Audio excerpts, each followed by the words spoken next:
तो hello friends, स्वागत है आप सभी का आपके अपने यूट्यूब चैनल ज्ञान टेक हिंदी में। दोस्तों, आज का ये वीडियो बहुत ही इम्पोर्टेंट होने वाला है, जिससे मैं आप लोगों को हिंदी साहित्य के इतिहास के बारे में आज इस वीडियो में हम लोग पढ़ने वाले हैं। ठीक है, हिंदी का वह पहला चैप्टर का नाम है जो हिंदी साहित्य का इतिहास। ठीक है तो आइए हम लोग पहला क्वेश्चन से शुरुआत करते हैं। आपके सामने एक पहला क्वेश्चन है कि हिंदी साहित्य के आरंभिक युग को आदिकाल के नाम से किसने अभिहित किया था। तो किसने किया था? हजारी प्रसाद द्विवेदी ने। देखिए, बहुत ही मशहूर कवि हैं। ठीक है, इनका जो है जीवन परिचय आपको हाई स्कूल इंटर में भी पूछ देता है और बीए बीएससी बीकॉम के एग्ज़ाम में भी पूछ देता है। ठीक है, बीए बीएससी बीकॉम में आप लोग को लघुत्तरी प्रश्न से पूछ देता है और बहुविकल्पी में भी पूछ देता है। ठीक है, चलिए दूसरा क्वेश्चन है, हिंदी का प्रथम कवि किसे माना जाता है? हिंदी का प्रथम कवि किसे माना जाता है? तो सरपा को माना जाता है। किसको?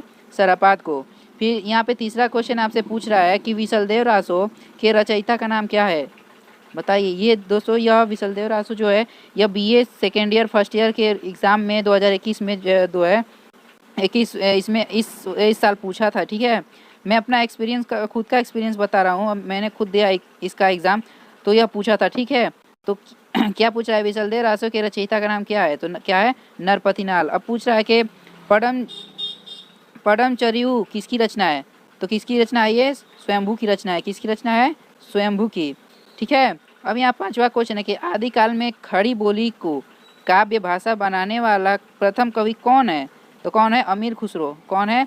अमीर खुसरो। जी हाँ दोस्तों, अमीर खुसरो ही जो थे, जो कि आदिकाल में खड़ी बोली काव्य भाषा को एक ऐसा नाम दिया जिसे वह प्रथम स्थान पर, मतलब प्रथम कवि अमीर खुसरो के द्वारा जो है मतलब उसको नाम दिया गया। ठीक है, अब मैं यहाँ पे आप लोग के सामने एक और क्वेश्चन है छूँगा कि किस कवि को मैथिली कोकिल कहा गया है? तो विद्यापति को कहा गया है। किसको?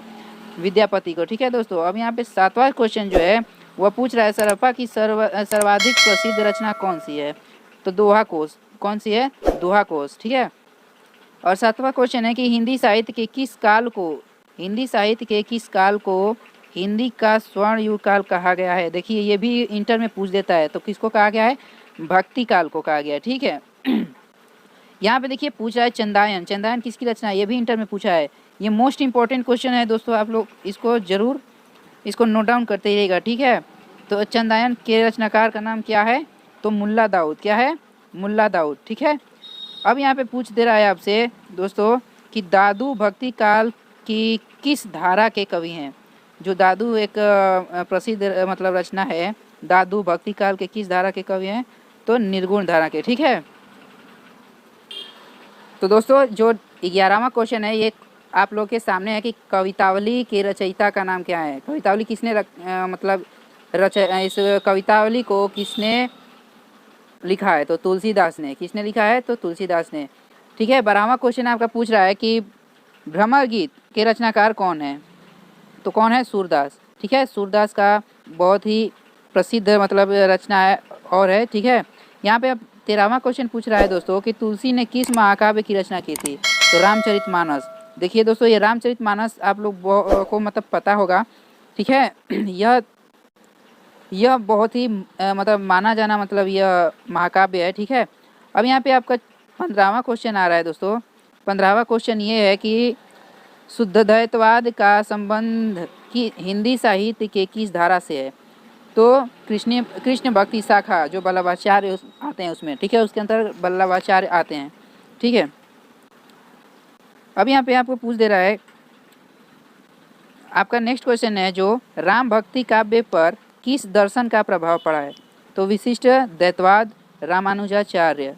ठीक है, यहाँ पे 16वां क्वेश्चन पूछ रहा है कि पुरुष प्रधान सामंती परंपरा को किस मध्ययुगीन कवित्री ने चुनौती दी थी? तो मीरा ने दी थी। किसने दी थी? मीरा ने दी थी। चलिए नेक्स्ट क्वेश्चन देखते हैं। 17वां क्वेश्चन ये है कि आचार्य रामचंद्र शुक्ल ने उत्तर मध्यकाल को कौन सा नाम दिया है? तो कौन सा नाम दिया है? रीतिकाल दिया। ठीक है, रीतिकाल को काव्य की दृष्टि से कितने भागों में बांटा गया है? 3 भागों में बांटा गया है। कितने भागों में? 3 भागों में बांटा गया आपका। ठीक है, चलिए 19वां क्वेश्चन है जो है बहुत ही मोस्ट इंपॉर्टेंट है इसका कि रीति सिद्ध काव्य धारा के प्रमुख कवि कौन है? तो रीतिसिद्ध काव्यधारा के प्रमुख कवि को बिहारी लाल को कहा गया है। ठीक है, रीतिकाल के किस कवि ने वीर रस प्रधान की रचनाएं की है? तो किसने की है? भूषण ने की है। ठीक है, भूषण ने किया है। घनानंद किस काव्यधारा के कवि थे? देखिए ये भी इस साल के 12 में भी पूछा था और बीए में भी पूछा था। ठीक है, बीए के क्या बोलते हैं, बीए के मतलब बहुविकल्पी प्रश्न में पूछा था। बीए बीएससी बीकॉम के क्वेश्चन जो थे वह बहुविकल्पी में पूछा था। ठीक है, अब यहाँ पे आपका 22वां क्वेश्चन आ रहा है कि आधुनिक काल में लिखा गया खड़ी बोली का प्रथम महाकाव्य कौन सा है? तो प्रिय प्रवास। प्रिय प्रवास बहुत ही जाना माना मतलब एक महाकाव्य है। ठीक है, देखिए 23वां साकेत के रचनाकार का नाम कौन है? साकेत के रचनाकार का नाम क्या है? तो मैथिली शरण गुप्त। ठीक है, किसने कहा था? मैथिली शरण गुप्त ने इसको साकेत के रचनाकार हैं। चलिए ठीक है। देखिए यहाँ पे दोस्तों अब पूछ रहा है कि पुष्पदत्त की अभिलाषा कविता के कौन कवि हैं? पुष्प की अभिलाषा कविता का कवि कौन है? तो माखनलाल चतुर्वेदी। कौन है? माखनलाल चतुर्वेदी। अब देखिए दोस्तों आपका 25वां आ रहा है क्वेश्चन कि छायावाद को स्थूल के प्रति सूक्ष्म का विद्रोह किस आलोचक ने कहा है? किसने कहा है? तो डॉक्टर नागेंद्र ने कहा है। ठीक है, क्या कहा है कि छायावाद को स्थूल के प्रति सूक्ष्म का विद्रोह, इसका आलोचक मतलब डॉक्टर नागेंद्र ने कहा है। अब यहाँ पे लास्ट क्वेश्चन 26वां दोस्तों, यहाँ पे कामायनी में किस दर्शन की अभिव्यक्ति हुई है? कामायनी में देखिए आपका बीए में भी पूछा था, बीए फर्स्ट ईयर में पूछा था, सेकेंड ईयर में भी पूछा था और थर्ड ईयर में भी पूछ दिया था। यह जो था वो बहुविकल्पी में आपका पूछ दिया था। ठीक है, बहुविकल्पी में आपका यह क्वेश्चन बहुत ही मतलब पूछ दिया था। जी हाँ दोस्तों, आप लोग को इसको नोट डाउन कर लेना है क्योंकि यह अगले 2022 में भी यह क्वेश्चन पूछेगा। ठीक है, कामायनी में किस दर्शन की अभिव्यक्ति हुई है बताइए। ठीक है, यहाँ पे आपको 4 ऑप्शन दिए जाएंगे।